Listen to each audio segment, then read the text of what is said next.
داداش بزرگت مجید بود، ما باهاش زندگی کردیم. گوش کن، بزرگت مجید بود. بزرگم خیلی تجاوز میکرد به مردم. کی؟ بلند بلش کن گوش مجیدتون خدا بیامرزتش. قبول شهریارو یه بدون شک اسمشون از تهران تا بروجرد و خرم‌آباد نقل محافل لاتا و اراذل بوده و هست. داداشای گندلاتی که ترس براشون معنی نداشت و زندگیشون رو پای خلاف باختن. اما برادر بزرگتر بیکله و شرتر بود و راه و مسیر سرنوشتش با شرارت برخورد و نشست و برخاستش با گردن کلفتای خرم‌آبادی از اون هم یه اوباش ترسناک ساخت. دست به تیزی و درگیری‌هاش معروف بود و خلاف یکی از کمترین کاراش بود. یک تازه همه درگیری‌های پارک لاله تهران، دست به تیزی که میشد به کوچیک و بزرگ رحم نمی‌کرد و یک به دو نرسیده همه رو نقش زمین می‌کرد. همه جور سابقه ای هم تو پروندهش بود، اما زندگیشو به خاطر همون درگیری و اوباشی باخت. رفیق شیش مجتبی آسایشی و مخوفترین خلافکار بروجرد در تهران، نامش مجید علی بخشی، معروف به مجید سیاه بود.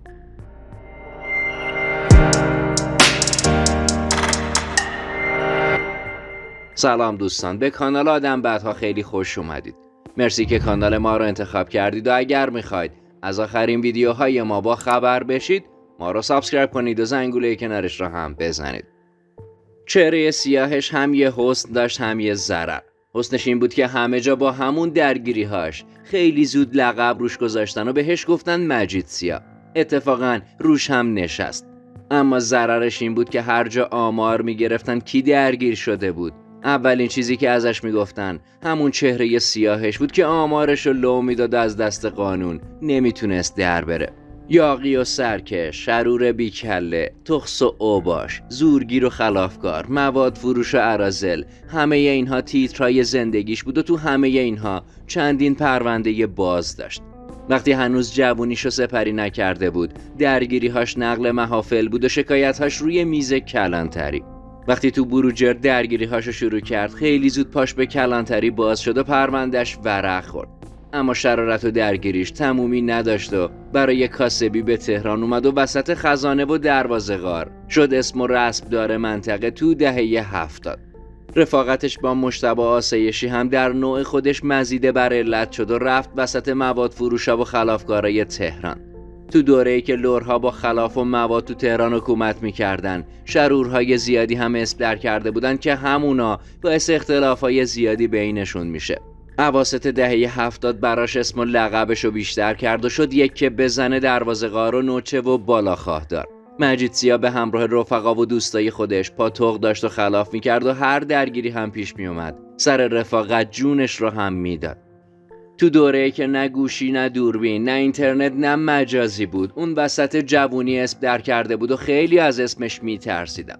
با اومدنش تو تهران دور خودش خیلی از لورا رو جمع کرده بود و در کنار مجتبی آسایشی تیم خلافکارها رو راه انداخته بودم. تا اواخر دهه 70 همه چیز بر لاتبازی‌های مجید سیاه در اوجش بود و اسم و رسمش کابوس خیلیا شده بود. تا اینکه سال 1379 درست زمانی که پارک لاله تهران و پاتوق خلافکاری‌ها و درگیری‌هاش کرده بود، با بهمن زرینجویی که بعدها رفیقش شد، سر داداشش یعنی رضا درگیری خونینی راه میندازه. توی اون زمان خیلی حرف بود وسط اون همه گندلات اسم دار بشه، اونم وقتی بچه شهرستانی که دست به تیزی و درگیرید باعث ترس اونها هم بشه. اما مجید سیاه یا مجید علی بخشی کاریو میکرد که برای خیلیا تهدید شده بود. سلطان خزانه و اسطوره بروجردی ها تو تهران روز به روز گردنش کلفتر و خلافکاریاش بیشتر میشد. اما همون جوری هم به دشمناش اضافه میشد که بتونن تاوان کاراشو بذارن کف دستش. تو دهه 80 وسط تمام درگیری‌هاش که جون سالم به در برده بود و حریف میطلبید، در کنار مجتبی آسایشی بیشتر از بقیه دیده میشد و زیاد میرفت پشت بازار خرم‌آباد. حتی تو هیئت‌های عزاداریشون هم شرکت میکرد. تو خرم‌آباد لاتا و اراذل بهش میگفتن مجید وروگردی. بیکله و تخس بروجرد اسم دار شده بود و کسی حریفش نبود. رفقاش هم مرداد کوشکی، حاج علی دولتشاهی، چنگیز و فریدون سبزواری، رضا گلاور و حسن دال همگی شرورهایی بودند که دست به دست هم دادن و زندگی خودشون رو به سمت نابودی کشوندن و برای خودشون فکر میکردن افتخار آور بود. مجید سیا زمانی که با اون سن کم وسط اسمدارهایی از خودش بزرگتر قد علم کرد و معروف شده بود، کسی وجود نمیکرد تو پارک لاله کاسبی کنه و همه رو حریف بود. اما هم تعصب بچه محلاش یعنی بروجردی‌ها رو میکشید، هم تعصب خرم آبادی‌ها رو. ولی شرارت‌هاش تو دهه 70 و 80 اسمشو بین خیلی از گندلات‌ها موندگار کرد تا اینکه توی درگیری به گفته خیلیا با میثم بیغم جنگ خونینی روی میده و در نهایت تو همون درگیری کشته میشه. درگیری تو قهوه خونه سرچشمه بود و بی هوا مجید سیا رو میزنه و 2 روز بعدش هم مجید فوت میکنه. البته خیلی ها میگن بعد از اون اتفاق مجید سیا زنده میمونه و چند وقت بعدش با همون زخمی که داشته میره تو استخر و آب به بخیهاش میخوره و زخمش چرک میکنه و به قلبش نفوذ میکنه و همین باعث مرگش میشه. به هر حال تو همون زمان که جوون بود و همه دنبال انتقام بودن، خانواده علی بخشی توی عمل عجیب رضایت میدن و میگفتن ممکن بوده این اتفاق برعکس رخ بده و رضایت دادن به قاتل. اما با اینکه پرونده مجید سیا بسته شد ولی محسن داداشش درس عبرت نگرفت و بعد از اون نوبت اون شده بود که بیاد وسط میدون و زیر اسم داداشش مجید قد علم کنه. هم تو دهن اون لات خب به هانی زنگ میزنی بابا کی تو دهنه آقا فیلمات هست، همه رو فیلماشو دارن، همه رو گرفتن. به هانی زنگ زدی، به هانی می طرف نبودی، چرا به هانی زنگ زدی خواهی مالی؟ آقا زشته، گفتی گو خوردم نزدی تو ببینی فیلمش هست حالی خودش میگه گو خوردم فیلمش هست فیلم. ببین الان داره میگه هانی داره میگه گو خوردم، به جون بچه‌م الان میگه گو خوردم. کی رفت دهنو اول آخرش؟ کی رفت دهنش؟ کی رفت میفرا کسکش اسی کتون دهاشتو برد چینشو نتونستی. بچه دهاشتو بردن کردن داداشتو کردن زندگیش کن کسکش.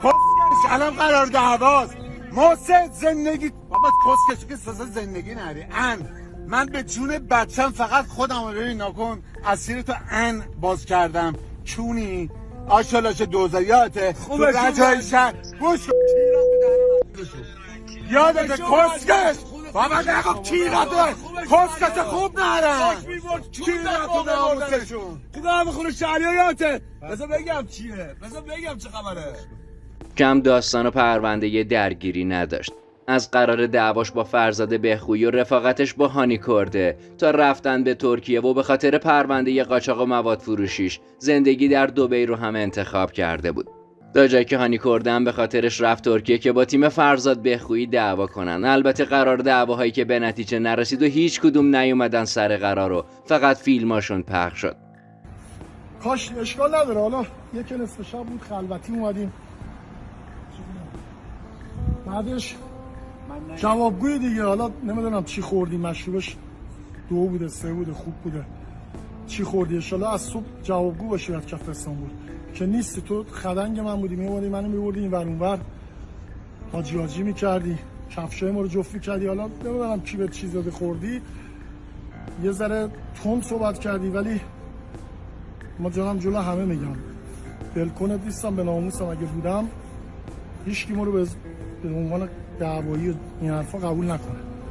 وایسا پا حرفت عرق خور نمیتونی بخوری دیگه نخور قطع کن. اینجا هم این بلواری که گفتی کل ماموره والا یه ساعت تو این بلوار سن داداش من تو لوکیشن ندی اینجا داداش. اینجا کجاست؟ من لوکیشن ندارم تا خبر ندارم. برای منم بفرستید منم بیام. راست میگی. حالا یه لوکیشن تو بفرست ببین ما میای یا نمیای جدید. حضرت عباسی بابا محسن تو که من نمیشناسی داداش بزرگت مجید بود ما باهاش زندگی کردیم. گوش کن بزرگت مجید بود. داشت بزرگم خیلی تجاوز میکرد به مردم. کی؟ بلند بلش کن گوش فرزاد مجیدتون مورد مجیدتون خدا بیامرزتش. خونه شهریار رو تو خودت نمیبینی واسه با صحبت کنی؟ بده من ای والله بله ای والله این منور ولش ای والله تو خودش نمیبینی با صحبت کنی. یه واسه من نمیخوام صحبت محسن سیا کم داستان درگیری نداشته، حالا به گفته خیلیا برگشت ایران و دوباره خلافشو مخفیانه انجام میده. اما بعید نیست بالاخره همون تاوانی رو که داداشش مجید داده بود رو اون بده و زندگیش چیزی جز حسرت و باختن نشه. دوستان عزیز، ممنونیم که با لایک کردن و گذاشتن کامنت از ما حمایت میکنید. اگر میخواید از آخرین ویدیوهای ما با خبر بشید، ما رو سابسکرایب کنید و زنگوله کنارش رو هم بزنید.